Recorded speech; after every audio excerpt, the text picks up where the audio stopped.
Welcome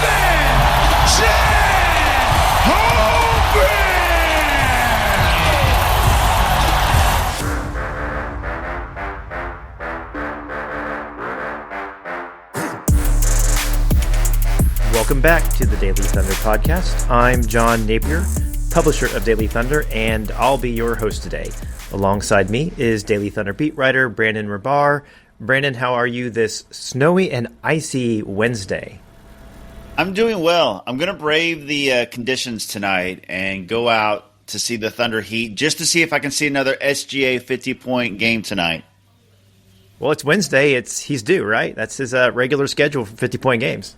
That's right. That's why I can't miss it. If he gets a fourth one in a row, I got to be in the arena for it. Well, as always, we're going to break down the last 7 days of Thunder basketball.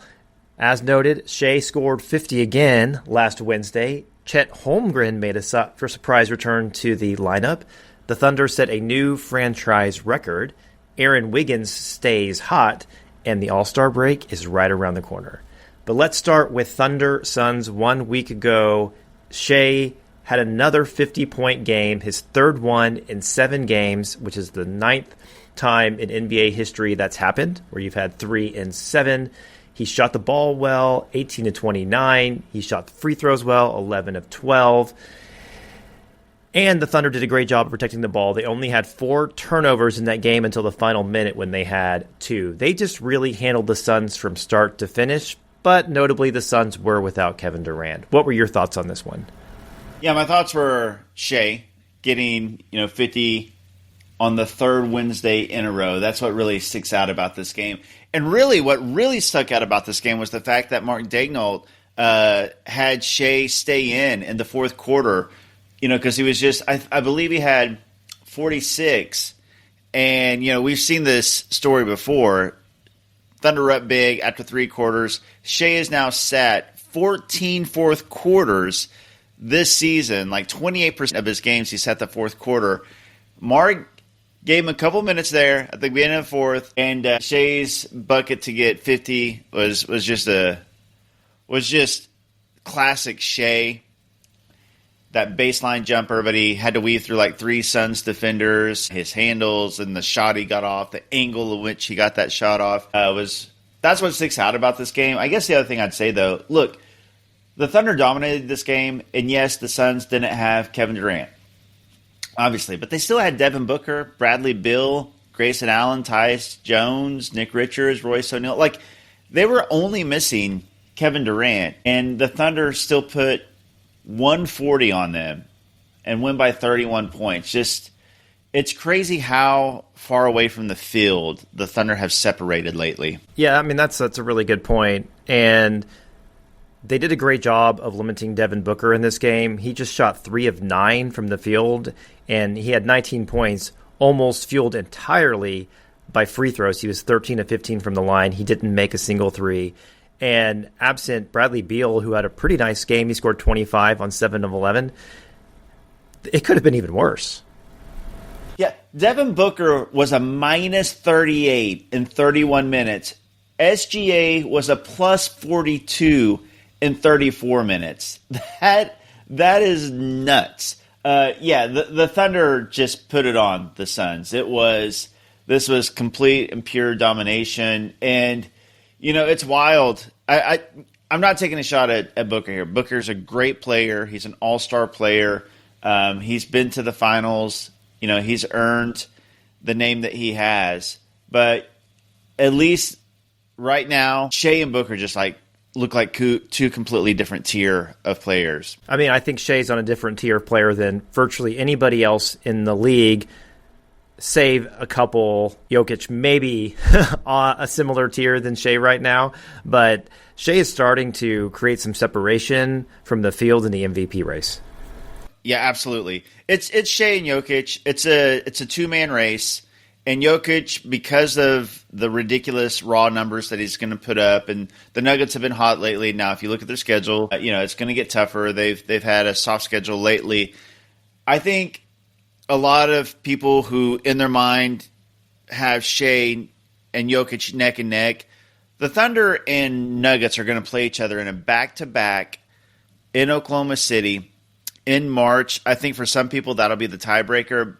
But by betting odds and just by kind of buzz right now, it feels like Shea is clearly in the lead. And it's clearly Shea 1, Jokic 2, and then like an enormous drop-off, and then Giannis, and then like another drop-off, and I don't even know who's in contention after that. Maybe Tatum will get some votes, and but yeah, it's Shea and Jokic, and Shea is in the lead. Yeah, Shea has been on one, especially on Wednesdays. What I think was interesting about this game, too, you noted Shea's plus-minus, but the Suns led at the half, and they ended up losing this game by 31. The Thunder scored 140 points in this one. Like, how does that happen in the third quarter that the Thunder just flipped that switch? And, I mean, it totally unraveled for the Suns in that third quarter. Yeah, 43-16 in the third quarter. That is absolutely nuts. I don't know which is more nuts, scoring 43 or holding an opponent to 16, but doing both in the same quarter is wild. Mark Daigneault has said in post-game pressers, because he's been asked what it is about the Thunder flipping a switch at halftime and just coming out and dominating a lot of games lately in the third quarter. And he said, there's no flip. That switch. It's just, focus and, getting back to effort and intensity and bringing it on defense and those things. I don't know, Mark. When I watch this game, I feel like a flip was switched. And I felt like that, other times as well. But to this team's credit, they're 43-9, and they always play hard. The effort level is always there. Alex Caruso talked about that after this past game, how they just play harder than other teams.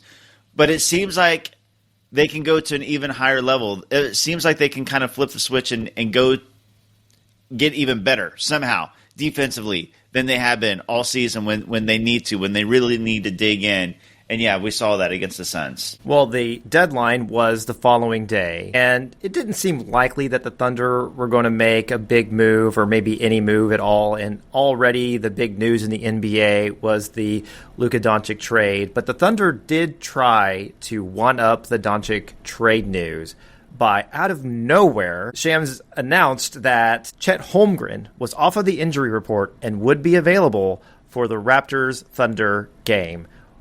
Where were you when you found out that Chet was going to play?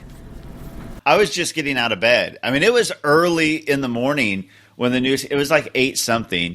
No, it was huge news. Nobody expected this. Like, I think we all expected Chet to be back that first game after All-Star break, that they would take, the extra week of All-Star break to get him up to game speed and all those things. So that was a huge surprise. And I think the most meaningful acquisition of this NBA season at the trade deadline, obviously the implications of Luka to the Lakers and 80 to the Mavs and De'Aaron Fox to the Spurs, those have like long-term effects on the Western Conference and on those teams. But this particular season, the Thunder getting Chet back healthy, I think is the most significant acquisition, because I think, the Thunder are the best team in the West. The Thunder may be the best team in the NBA. They've played like the best team in the NBA, and they just got back their second-best player out of nowhere, and nobody expected it. Huge news. Yeah, and it made for a pretty hot ticket for Thunder's Raptors. Chet got a pretty big ovation when he was announced in the starting lineup. He got an ovation when he checked back into the game after he had checked out for the first time. He did start alongside Isaiah Hartenstein. Do you think that's how that Thunder are going to play Chet and Hart together as starters? Yeah, so huge ovations for Chet. That was fun, and it was electric. Much more electric than you'd expect a Thunder versus tanking Toronto Raptors game to be. But fans were so pumped to see Chet back. I do think that it'll kind of be the default starting lineup. I think it'll be Shea, Dort, Dub, Chet, Hartenstein. That said, I do think things are fluid. I think that they want to see what this lineup looks like. I don't know if they'll be married to that lineup, and playoff matchups, maybe they'll shift and Hartenstein goes to the bench, because the one big lineup does work really, really well for the Thunder. I think the thing is, Chet and Hartenstein are two of your top 5 players, and you want to maximize their minutes. And I do think that if they can figure out kind of the kinks and how to get those two guys working together, that will maximize the starting lineup. That said, if you go quote-unquote small with Chet at the 5 and then bring Hartenstein off the bench and then play them together some minutes, I can see that being really, really effective. The bigger point is, the broader point is now the Thunder have 2 top 10 rim protectors, and Chet being an elite rim protector. And if you want to, one of those guys can be on the floor at all 48 minutes.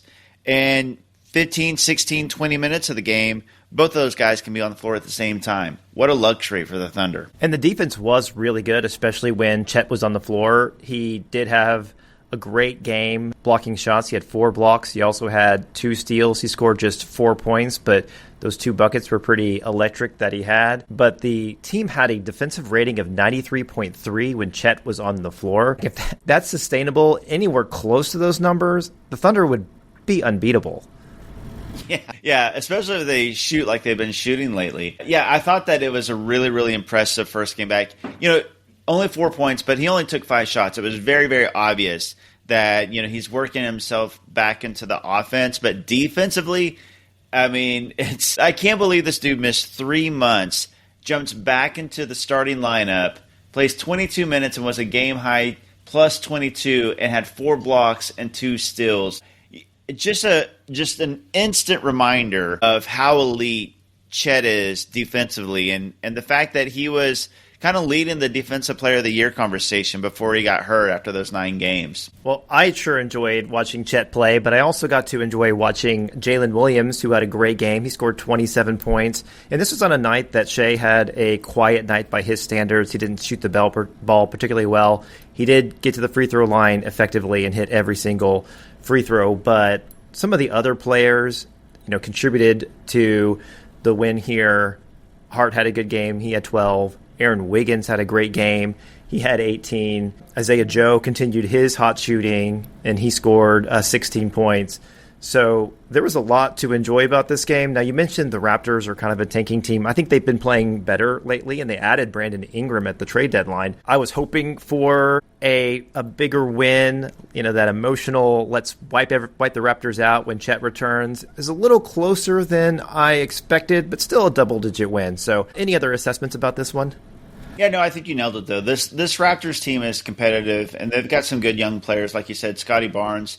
They have Quickly, they have Grady Dick, Chris Boucher. They've got some players on their team, and they're going to be competitive, even if they are tanking. And so the takeaway from this game was how impressive Chet looked first game back. I just could not believe how well he was moving. The day before, everybody still thought he was going to be out for a few more weeks.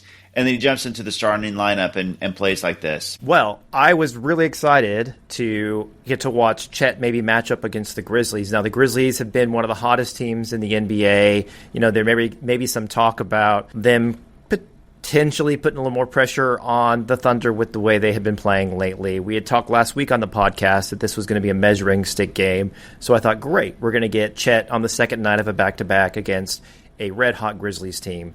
But that didn't come to fruition. So Chet was announced that he would be out this game due to rest. The Thunder were lacking 2 of their best backcourt defenders because Dort continued to be out, Cason Wallace continued to be out. And then if you look at sort of how the game unfolded stat-wise, you started to raise your eyebrows about what might happen in this one because Shea struggled shooting. He was just 8 of 26 shooting. The Thunder had all those injuries. They were without Holmgren. And still, the Thunder, against pretty much a healthy Grizzlies team, took them to task. The Thunder won by 13 points, but it wasn't even that close.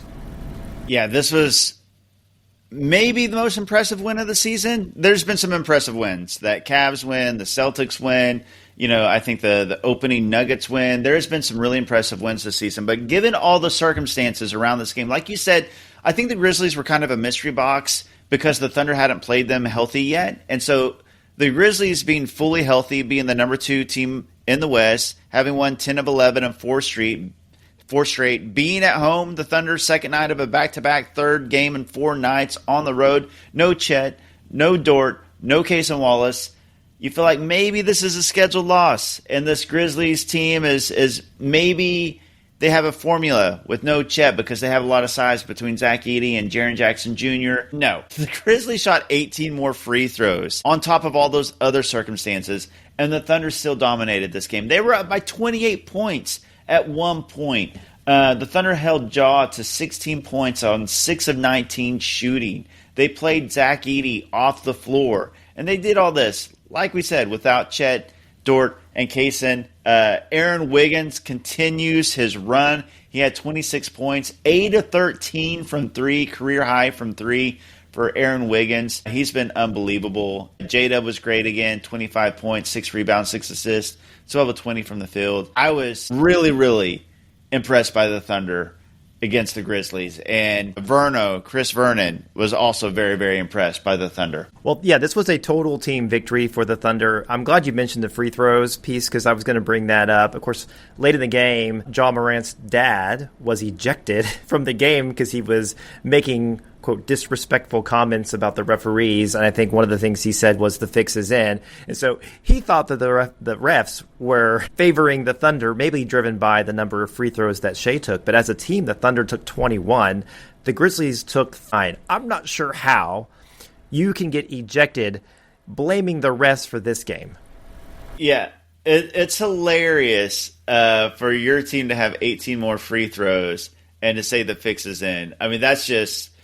what did he want? Like, did he want 60 free throws? Like, what free throw disparity would have been more fair? Maybe the Grizzlies get 30 more free throws, 40? I don't know. The Thunder did a great job of controlling this game. They built that big 28-point lead. Kind of late in the game, though, they let the Grizzlies creep back into it. Did you have any concerns as the Grizzlies made a pretty huge run ending in that third quarter into the fourth that they might come back to win this one, especially being at home? I didn't because Aaron Wiggins. So they hit that 4-point play with 0.1 seconds left in the third quarter. Then they open up the fourth quarter with another 4-point play. And so they scored 8 points in the matter of like 17 seconds. And then they followed up with another 3. So they rattled off an 11-0 run. They get it to within 12 after the Thunder had been up by 28. I still felt like we've kind of seen this from the Thunder before. And I felt like once Shea came in, he would settle things down and they would still win the game, but it would maybe become like a really tight, close game. But then Aaron Wiggins hit a 3, and he had been on fire all night. Like we said, 8 of 13 from 3. He hit that 3. It kind of calmed the Thunder down. J-Dub gets a dunk, and then I can't remember who it was, had a 3 as well. Maybe it was Isaiah Joe, or I can't remember who it was. But all of a sudden, the Thunder pushed that lead back up, and I was like, okay, the Thunder got this. But I do think that the Aaron Wiggins bucket, it was really timely, and I think it was the biggest bucket of the game. He had 26 points, so not only did he score a lot, he had the timeliest bucket of the game as well, that I think kind of confirmed the Thunder were going to win if there was any sort of doubt because of that Grizzlies run. Well, Caruso got the start, again, with all those injuries, and he had a great game. So Caruso ended up scoring in double digits. He had 14 points. He was 2 of 4 from 3. He also added 3 rebounds, 2 assists, and a steal. Caruso hasn't been kind of the go-to starter when Mark is looking for that fifth player due to injuries. Do you think that might change Mark's mind on whether Caruso should start to get some starts when you have a Chet out or you have some injuries where Dort or Wallace can't play? I don't think so, because Caruso, if he was ever going to get the start in injury circumstance, I thought it would have been when Dort and Kaysen were out the previous game, but they had Chet. And so Wiggins got the start over Caruso, because I thought maybe with Dort and Kaysen out, they would want to slot that perimeter defender into that spot, because that's usually what they do, and they didn't go that route. They went that route against the Grizzlies, but this time Chet, Dort, and Kaysen were all out. So I think that they really like the energy that Caruso brings off the bench. And given the fact that Dort, has that spot locked up, and then we've seen Kaysen start, many times over the season. If anybody's going to get that fifth spot, if it's not going to be Hartenstein, if Hartenstein were to shift back to the bench, I think Kaysen would get that starting nod, because we've seen it throughout the season. They really like Caruso to play about 20 minutes and just cause utter chaos and deflect a ton of balls and get some steals and hit some threes, which he's been doing lately. And they like to bring that energy off the bench. Well, I want to put a bookmark in that, especially, that comparison of Caruso versus Wiggins, because when you have that sort of that fifth spot that you're looking to fill due to injuries, it typically has gone to Wiggins, or rarely in cases it's been Joe. But we're going to talk about Wiggins here in a little bit, so I want to come back to that. But we'll move on to the game against the Pelicans, a 137-101 win for the Thunder. Chet was back.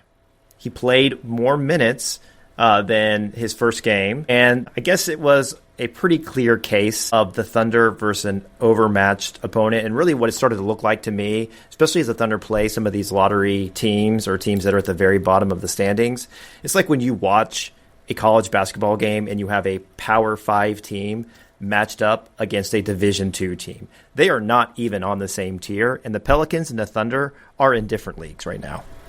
They really are. They really are, which is crazy to say because the Pelicans still had Zion Williamson and Trey Murphy and Jose Alvarado out there. They had some players. Now, the bench and the depth obviously takes a big hit with a bunch of their guys out. CJ McCollum was out, Herb Jones was out, and they just traded away Brandon Ingram. But, Zion Williamson was a minus 26 in his 26 minutes. The Thunder and the Pelicans, like you said, just completely different. There's I don't know how many tiers away from each other they are. But the Thunder right now are in the S tier. And they just completely dominated this game from the tip. 33-20 in the first quarter, 39-30 in the second quarter, 30-28 in the third quarter, 35-23 in the fourth quarter. So they outscored the Pelicans every single quarter. And the fact that this team broke the franchise record with 27 made three-pointers, and they did it without their best three-point shooter, just kind of, I think, is a testament to the depth and how any given night some of these guys can go off. The Thunder shot 27 of 55 from three in this game to put up 137 points. Shea, cool 31 in 31 minutes. I thought that this night, Chet looked really, really good, I thought. I thought Chet, with his 12 points, 6 rebounds, 5 blocks, 1 steal in 25 minutes, he had a dunk on Trey Murphy, a poster dunk on Trey Murphy. He took it to the rim really hard. I thought he was more aggressive with his offense, not only looking for his offense, but being more physical and going to the rim, which I think is a very good sign going forward. And just a side note, after this game, here's a crazy stat for you. On the season now, Chet has more total blocks than Nikola Jokic. Chet has 35 blocks in 12 games, and one of those games he played 5 minutes. And Jokic has 32 blocks in 48 games. And Jokic is playing 10 more minutes per game than Chet. Just a wild stat, I thought. I like it. Well, you mentioned the three-point shooting. The Thunder took 55 threes in this one, which is a pretty high clip. But, yeah, they converted at an obscene rate. They shot 49% for the game. They set a Thunder franchise record with 14 threes in the first half. And then they set, thanks to the fourth quarter bench, the franchise record for a game with 27. So, again, they had those 14 in the first half. They made just 4 in the third quarter. And when the game was out of hand, the bench, they went in there, I guess, were they shooting for the record? Because they just started firing threes. The team took 23 pointers in the fourth quarter. Yeah, I don't know. I was sitting next to Daniel Bell from Black Sports Online and the franchise, and we knew that the Thunder were 1-3 away from tying the record.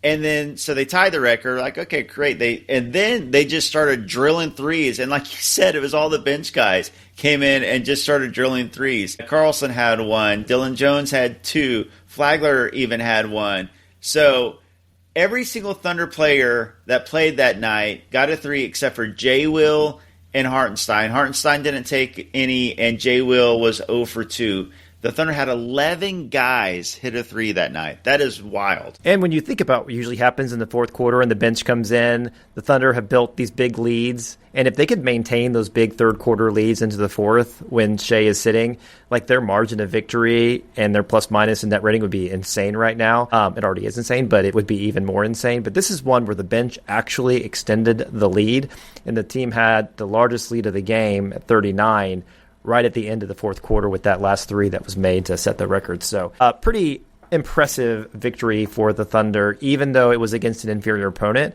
There's a lot of positive takeaways between Chet's effectiveness defensively. He had 5 blocks. He had 3 in the first quarter. All the threes that were made, and continued excellence by Shea. Still very much worth watching. And with that, the Thunder continued to lead the league in record, and they still are sitting at 9 losses on the year. So we're at almost the All-Star break, and we haven't even hit 10 losses yet. Yeah, it's insane. The old saying goes that you're a contender if you get 40 wins before 20 losses. The Thunder now, they got 40 wins before 10 losses.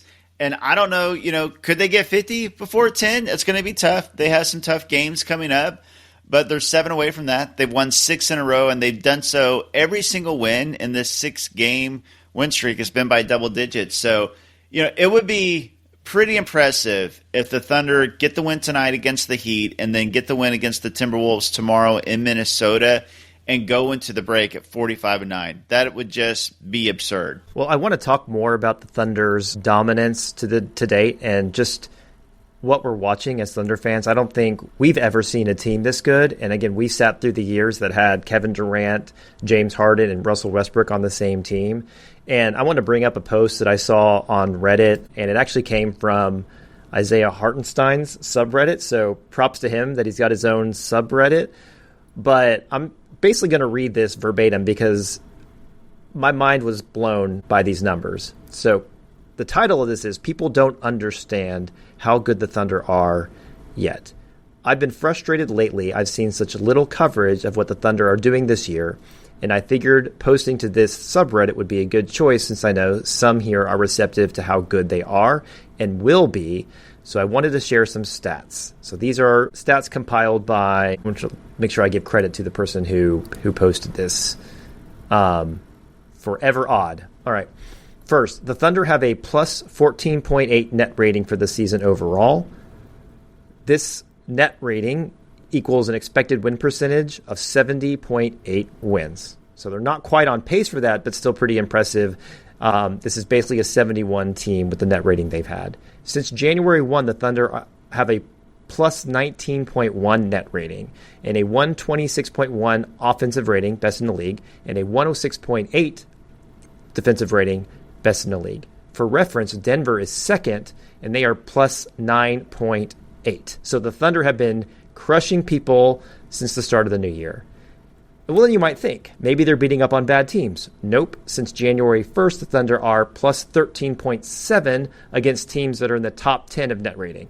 For reference, the Lakers are second with a plus 6.9, and the Lakers are 3-3 in those games, and the Thunder are 6-3. Okay, but I've heard the Blazers and the Nuggets are the hottest teams right now. Look at all the posts about Denver on the NBA subreddit. I have news for you, friend.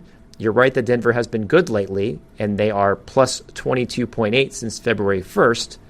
Unfortunately, the Thunder have been way better at plus 31.8.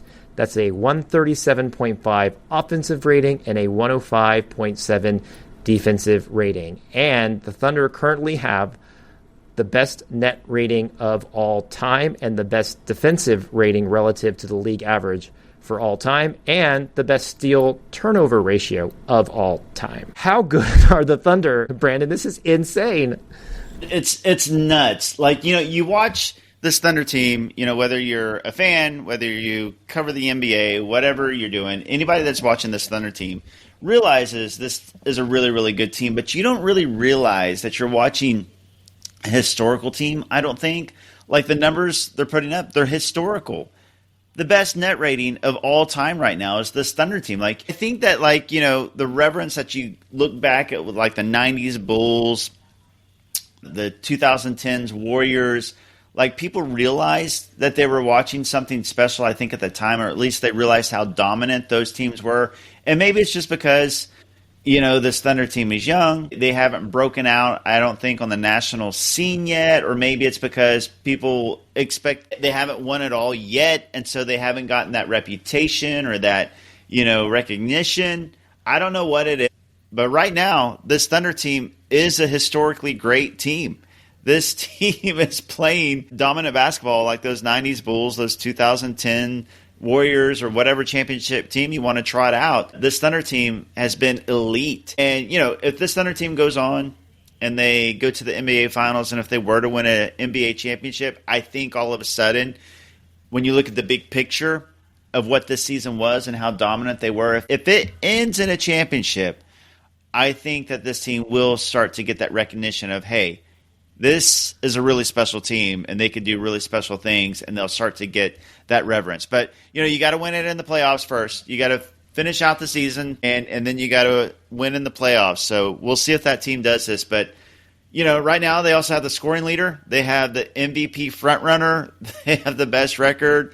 They're doing historical things. So we're in the midst of a special season. It's like Andy Bernard said in The Office. What did he say? Like, I wish you knew that you were in the good old days when you were in them, or something like that. Like, maybe we are right now. Like, everybody looks at the Russ, Katie, Harden days with that, kind of aura that team had, and with such reverence. And maybe these are actually the good old days, even more so. Well, and I would implore all the fans out there, certainly the expectations in the playoffs are going to be extraordinarily high, especially as good as this team has been. But even night in, night out, I get excited to watch a game against the Pelicans because I know how good this team is, and the opportunity to watch this kind of excellence night in and night out. Apparently this has never happened before, with the Thunder having a all-time net rating record right now. So enjoy the moment and what we're seeing, in addition to getting excited about the playoffs. Yeah, it's been really, really impressive and really, really fun. Like, that's the other thing. Like, this team is incredibly talented, and they have a superstar leading it all in SGA. But then you got another all-star in J-Dub. You got a guy that should have been an all-star if he would have been healthy this season, and Chet. So you got 3 all-star talents. But then the depth that they have, but then also the chemistry and all the off-court stuff and the post-game interviews. This is an incredibly talented team that can do some special things on the court, but they're really, really fun to cheer for off the court as well. Let's move on and talk about one of the best players over the last few games and in February, and that is one Aaron Wiggins. So I've seen different ways to say it, Wigginsanity or Wigsanity. I think obviously with Wiggins, it makes more sense to call it Wigsanity, but I think Cray on Daily Thunder missed that opportunity by just calling it Wigsanity. But since February, where Aaron Wiggins started off with that 41-point game against the Kings, he's averaging 23 points, 6 rebounds, 2 steals, or 2 assists and 1 steal per game, and his shooting splits in February are 58% from the field, 49% from 3, and 92% from the free throw line. Now, he was discussed as a potential trade piece if the Thunder wanted to go get Cam Johnson. Those are Cam Johnson level numbers, if not better. Yeah. What Wiggins is doing in February is nuts. 23.2 points per game. He's gone for over 24 points in back-to-back games, 17-plus in 3 straight games, 13-plus in all 6 February games. He had his career-high 41 at the beginning of February. The other thing is how efficient he's been. He shot 50% or better in every single one of those games. He's being able to create on ball more. He's having more responsibility. So not only taking more shots and hitting more shots, but he's creating more shots for himself. So Wiggins has been really, really impressive. Yes, Cam Johnson, I understand why so many people want to go out and get Cam Johnson. But Aaron Wiggins, the way he's playing and the contract that he's on, by the way, he's younger than Cam Johnson. And by the way, his contract is descending every year. Like in 5 years, he's going to be 5 years from now, he's making like $7.9 million. That is an insane value. And so I don't think even Nico Harrison would trade Aaron Wiggins in this contract. Wow, that's a pretty high threshold. I'm not going to dispute that. But to go back to what I was talking about with Caruso maybe being that fill-in 5 spot versus Wiggins, the Thunder, I think, have needed sort of that go-to third ball handler, with especially in those bench minutes. And I start to wonder, is Wiggins that guy? So you've got J-Dub and Shea, who they try to space out the minutes there to keep one of them on the court as much as possible. But when you need that third creator, it seems like Wiggins is stepping up into that role. Yeah, it really does. It really does. And we've kind of wondered with A.J. Mitchell out. Of course, Topic may have this role next season. But the Thunder do need another creator. And A.J. Mitchell really excelled in that before he got hurt. But it does feel like Aaron Wiggins is stepping into that role. And I don't know if we saw this coming. Just because Casey Wallace played point guard in college, and we knew that he had some of the responsibility. Alex Caruso has played some point with the Bulls, and his previous stops, he's handled the ball. So I don't know if any of us saw Aaron Wiggins being the one to step up and take that kind of third, creator role on this team, but it looks like he is, and he's playing so well in this role. There's always the Aaron Wiggins Save Basketball memes, and he's always been kind of a fan favorite, and he has always played well when given opportunities, but this recent stretch has been the most impressive in his career. Well, I did want to make sure we had a full segment to talk about, again, how good Wiggins has been, and I'm glad that we checked that box, and I hope he can continue to over the next couple of games. So the trade deadline did occur. The Thunder didn't make any moves. They made their big acquisition by getting Chet Holmgren back. We talked whether Daniel Tice had a long-term future with the Thunder. That was answered pretty quickly. He was waived. You've predicted this. You nailed it. A.J. Mitchell got that full standard contract. He got a 2-year, $6 million deal. And then Brandon Carlson did fit within that two-way contract that A.J. vacated. How do you like the moves the Thunder made at the deadline? I did predict it. I thought that it was the thing that made the most sense. We talked about how this has been a historically great team, and they were getting Chet back, and they knew that they were getting Chet back sooner than the rest of us did. So they knew they were getting Chet back, at the trade deadline. And so you get this huge piece of the puzzle, and you've already got all these guys, all this depth, and the team is playing so well. And if you insert another guy, you kind of – do you disrupt the chemistry and what you got going on? Like, how do you make the team that has the best net rating of all time better? I mean, it's sort of a risk to add a new element to it. I get it. Like Cam Johnson, he's a 6'8" movement shooter. It seems like a no-brainer. But you do mess with the construction of this team. Like not only the on-court chemistry and he would have to, be implemented into the lineup and learn the defensive schemes and the offense and all those things, but also these contracts. Like Aaron Wiggins, as we talked about, is on a great contract. Isaiah Joe is on a great contract. And when this new CBA, when you're building around three guys that are going to have max contracts, and SGA, Chet, and J-Dub, and then you have other guys making big money, and Caruso and Dort and Hartenstein,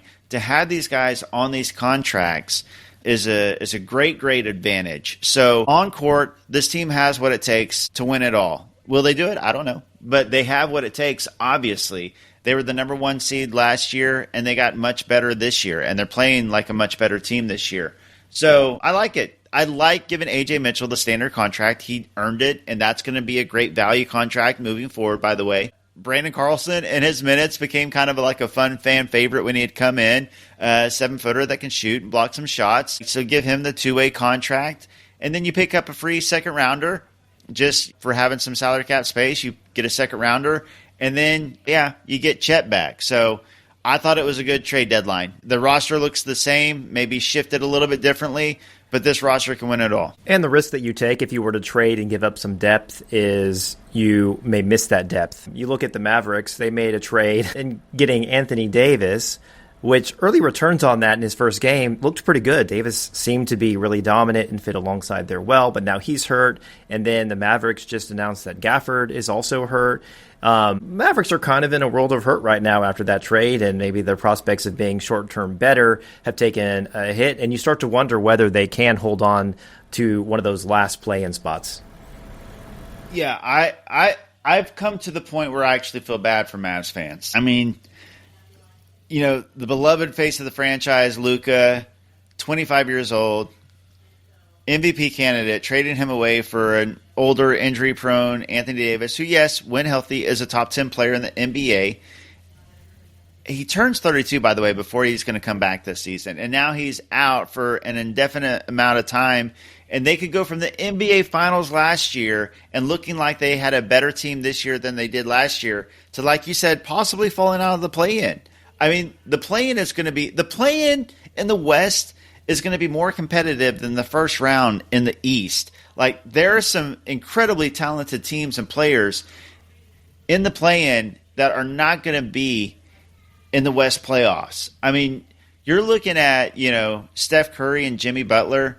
You're looking at Kevin Durant and Devin Booker. You're looking at Domantas Sabonis and Zach LaVine. The West play-in, even if the Clippers could be there with James Harden, Kawhi, Norman Powell, it's no guarantee that the Mavs at this point, given the injury situation, will even make the play-in. You got the Spurs that got De'Aaron Fox and Wemby now. It's going to be an uphill battle, but they could make it. So they could fall out of it. But even if they do make it, they might have to win 2 road games against the likes of all those players. So it's going to be tough for the Mavs. Well, let's move on and talk about what's ahead for the Thunder this week. The All-Star break is ahead, but before we get to the All-Star break, the Thunder have a couple of games to play. They start with a game tonight against the Heat. As you noted, Jimmy Butler was traded to the Warriors, so the Heat are without Jimmy Butler. Tyler Herro may be out as well, and the Thunder are almost unbeatable at home this year. So this is a tough one for the Heat. Yeah, I would say so. I would say this is going to be a tough one for the Heat. I think the line is 14 points, which seems crazy, seeing all these, lines on these Thunder games being in the teens, and they keep covering for the most part. Look, the Thunder at home, when they've had at least one big on the floor, either Chet or Hartenstein, are undefeated. They haven't lost at home when either Chet or Hartenstein play. That's how dominant they've been at home. And I don't see that changing against the Miami Heat without Jimmy Butler. I will say this, though. The Thunder thought they were done playing Andrew Wiggins this season, and that is not the case. And if there's anybody that's going to be an upgrade from Jimmy Butler on this Heat team, it's going to be, against the Thunder specifically, it's going to be either P.J. Washington or Andrew Wiggins, and they have one of those guys. Well, fortunately, the Thunder have their own Wiggins, who's been on one lately, that they can trot out there to counteract that Wiggins effect. So next up, the Thunder have another back-to-back, and they'll play the Timberwolves, this one on national television.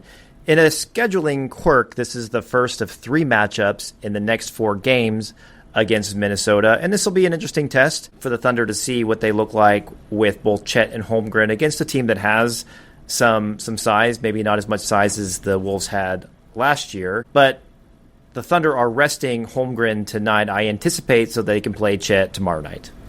Yeah, I really like that strategy too, because obviously coming back from injury, Chet's not playing on back-to-backs. Now, I'm curious, after the All-Star break, if they'll play him on back-to-backs. I imagine they won't. I think it's a smart thing to do.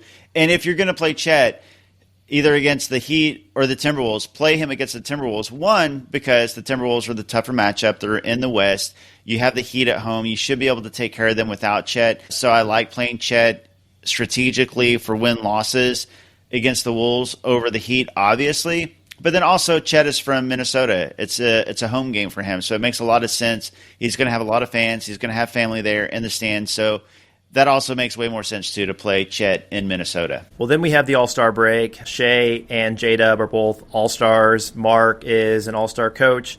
Cason Wallace is a rising star. In the matchups announced, Shea and J-Dub will go up against each other in the first game in that 4-team tournament. What are you looking forward to most in these games? Yeah, I mean, the most I'm looking forward to is just Shea versus J-Dub. When the Celtics had that infamous Tatum versus Jaylen Brown moment in that All-Star game a few years ago, I don't know if anybody enjoyed it besides Celtics fans. I think I would have enjoyed it if it was just 1 or 2 possessions, but they went back and forth for what seemed like 20 minutes. I know it wasn't that long, but it seemed like it, because I was like, all right, let some other guys play. Especially that was Shea's first All-Star game, and he hardly had any minutes, and he happened to play his minutes during that time. That said, Celtics fans enjoyed it. So if you're covering the Thunder, if you're a Thunder fan, I will enjoy it if Shea and Dub have some moments where they face off and kind of go one-on-one. Anything else about this All-Star break you're looking forward to, or maybe you're looking for a little reprieve from going to the home games? I love going to the home games, but, some time off and to be able to chill will be fun as well. Maybe catch up on some Netflix, maybe catch up on some 2024 movies before the Oscars. So I'll probably do some of that during the All-Star break. But as far as the All-Star weekend, hate to just kind of dump on the dunk contest, but I don't get excited about it anymore. Like, I'll probably watch because, I should, but I'm not too thrilled about it. I actually get more into the 3-point contest than the dunk contest now. Yeah, and candidly, in this day and age where everything is on social media in an instant, I just don't feel compelled to watch the dunk contest live when, if there is some exceptional dunk, it'll be on Twitter, TikTok, Instagram within minutes. Right, exactly. And you know what? Thanks for the tip. I actually may do the same thing. I may do this because then you don't have to sit through like all the all the in between time as well. Just watch the highlights. I will say this. I also wish. I don't mind the new format. I think the new format could be kind of cool. The 4 teams. My issue is that they decided to make it like a OGs team, a Young Stars team, and an international team. That Young Stars team, I just feel bad for them. I wish they would have drafted in order of like how they actually thought the talent pool should come out. I thought that would have been a more fun watch than realizing like halfway through, like, oh, one guy's taking all international players, one guy's taking all older players, and one guy's taking all younger players. And then poor Donovan Mitchell just got thrown into one because he was in no man's land. Yeah, I thought that was some pretty skilled drafting by Chuck, but now he doesn't get that credit anymore. Yeah, because the international team is stacked. Yeah, it was absolutely stacked. Absolutely stacked. Like, Shea's team should win this whole thing. Yeah. No doubt. Well, some things to look forward to. Maybe not the dunk contest when you have Twitter and Instagram and TikTok to rely on. That's a great way to close. So that's all the time we have for today. Thanks for tuning in to the Daily Thunder podcast. I'm John Napier, host of the podcast, and he's Brandon Rahbar, Daily Thunder beat writer. If you enjoyed the show, make sure to subscribe to the Daily Thunder podcast on your favorite podcast app so you don't miss any future episodes. And if you like what you hear, do us a favor and leave us a rating and review wherever you get your podcasts. And we'll be back in your feed soon.